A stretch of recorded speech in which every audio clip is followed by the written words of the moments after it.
اعوذ باللہ من الشیطان الرجیم بسم اللہ الرحمن الرحیم۔ سورہ نساء کی 2 آیتیں پڑھ رہا ہوں، آیت نمبر 40، آیت نمبر 41۔ ان اللہ لا یظلم مثقال ذرہ، بے شک اللہ تعالی ایک ذرہ برابر بھی ظلم نہیں کرتا۔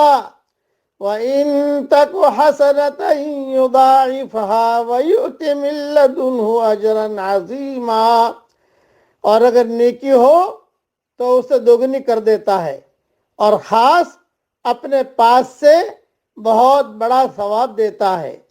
فَكَيْفَ إِذَا جِئْنَا مِن كُلِّ أُمَّةٍ بِشَهِيدٍ وَجِئْنَا بِكَ عَلَىٰ هَٰؤُلَاءِ شَهِيدًا، پس کیا حال ہوگا جس وقت کہ ہر امت میں سے ایک گواہ ہم لائیں گے اور آپ کو ان لوگوں پر گواہ بنا کر لائیں گے۔ تھوڑی سی تشریح سن لیجیے۔ ہر امت میں سے اس کا پیغمبر اللہ کی بارگاہ میں گواہی دے گا کہ یا اللہ، ہم نے تو تیرا پیغام اپنی قوم کو پہنچا دیا تھا، اب انہوں نے نہیں مانا تو ہمارا کیا قصور؟ پھر ان سب پر رسول اللہ صلی اللہ علیہ وسلم گواہی دیں گے کہ یا اللہ، یہ سچے ہیں۔ آپ صلی اللہ علیہ وسلم یہ گواہی اس قرآن کی وجہ سے دیں گے جو آپ صلی اللہ علیہ وسلم پر نازل ہوا اور جس میں گزشتہ انبیاء اور ان کی قوموں کی سرگزشت بھی حسب ضرورت بیان کی گئی ہے۔ یہ ایک سخت مقام ہوگا، اس کا تصور ہی آدمی کو ڈرا دیتا ہے۔ حدیث شریف میں آتا ہے کہ ایک مرتبہ رسول اللہ صلی اللہ علیہ وسلم نے حضرت عبداللہ بن مسعود رضی اللہ تعالیٰ عنہ سے قرآن سننے کی خواہش ظاہر فرمائی۔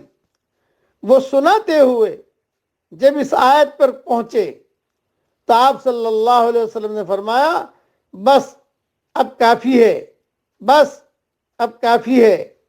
عبداللہ بن مسعود فرماتے کہ میں نے دیکھا تو رسول اللہ صلی اللہ علیہ وسلم کی دونوں آنکھوں سے آنسو روا تھے۔ صحیح بخاری فضائل القرآن کے اندر یہ حدیث موجود ہے۔ وہ آیت کون سی؟ یہی آیت، فَكَيْفَ إِذَا جِئْنَا مِن كُلِّ أُمَّةٍ بِشَهِيدٍ وَجِئْنَا بِكَ عَلَىٰ هَٰؤُلَاءِ شَهِيدًا، پس کیا حال ہوگا جس وقت کہ ہر امت میں سے ایک گواہ ہم لائیں گے اور آپ کو ان لوگوں پر گواہ بنا کر لائیں گے۔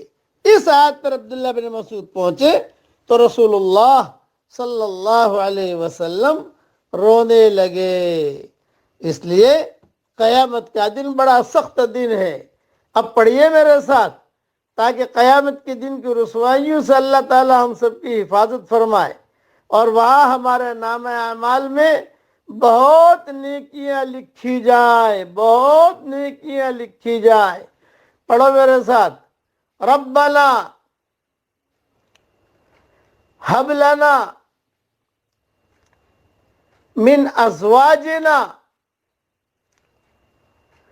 وذریاتنا قرۃ اعین